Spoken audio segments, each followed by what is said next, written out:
From Keene in the Shire, the Liberty Media capital of the world, this is Daryl W. Perry, host of FPP Radio News for Saturday, August 23rd, 2014. Silver is trading at $19.44 per ounce. Gold is valued at $1,281 per ounce. And according to BitcoinAverage.com, the average price of Bitcoin is $506.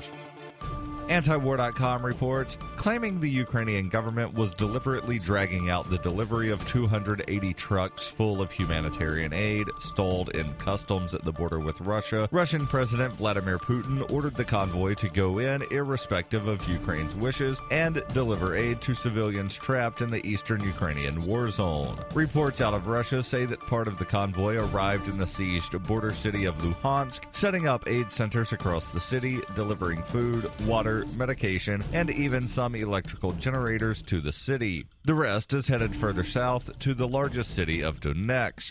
The Ukrainian government is calling the deployment of humanitarian aid a direct invasion by Russia and is demanding an immediate withdrawal of all trucks as well as all of the supplies they brought in. Ukraine initially made a deal with the Red Cross to bring in aid weeks ago, but reneged when the Red Cross made a deal with Russia to provide much of it. Since then, the Red Cross has been trying to work out a deal to bring the aid themselves, but were not able to get Ukraine's assurance that their aid trucks wouldn't be attacked. The U.S. government angrily condemned the Russian aid shipment, declaring the dispatch of food and medicine a flagrant violation of Ukraine's sovereignty, and threatened new sanctions on Russia if the aid is not withdrawn immediately. Russia's UN ambassador lashed Ukraine over the delay, accusing them of playing politics with the aid and saying that with no chain of command in Ukraine to work with, Russia had no choice but to send the aid unilaterally. Ambassador Churkin also criticized Lithuania, the member of the UN Security Council, which called an emergency meeting over the aid shipment.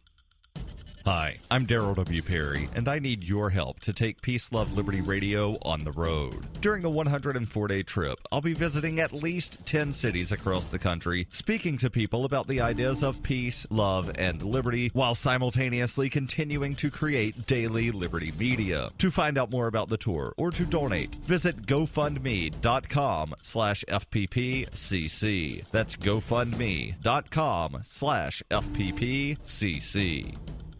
Reuters reports, Tennessee death row inmates whose execution dates have been set filed suit on Friday against the state to stop it from using the electric chair. Federal public defender Kelly Henry, who represents 5 of the 11 condemned inmates named in the filing, said, "It was filed because the state of Tennessee stands alone as the only jurisdiction in the entire world which now involuntarily subjects inmates to the electric chair." She said the filing, with 4 different attorneys involved, amended a suit filed in November that challenged the process of lethal injections in the state and also said executioners' names should be revealed. The Tennessee General Assembly, in its last session, passed a law making the electric chair the backup plan for Tennessee executions if the drugs for lethal injection become unavailable or if lethal injection has been deemed unconstitutional.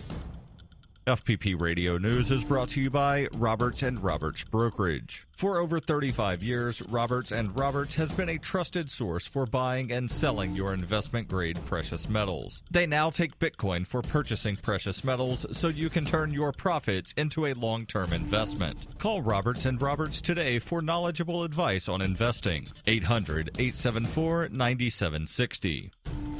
Antiwar.com reports the Palestinian parliament is complaining about a growing Israeli military crackdown against the elected body, with Israeli troops regularly moving against members of parliament across the West Bank.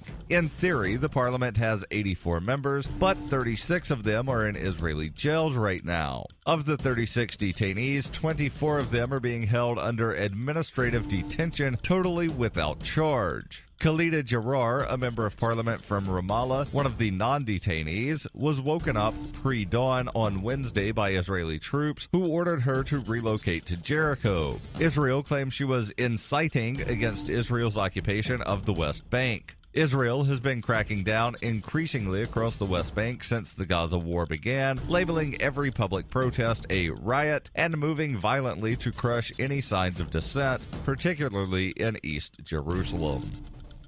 This has been FPP Radio News, online at fppradio.com.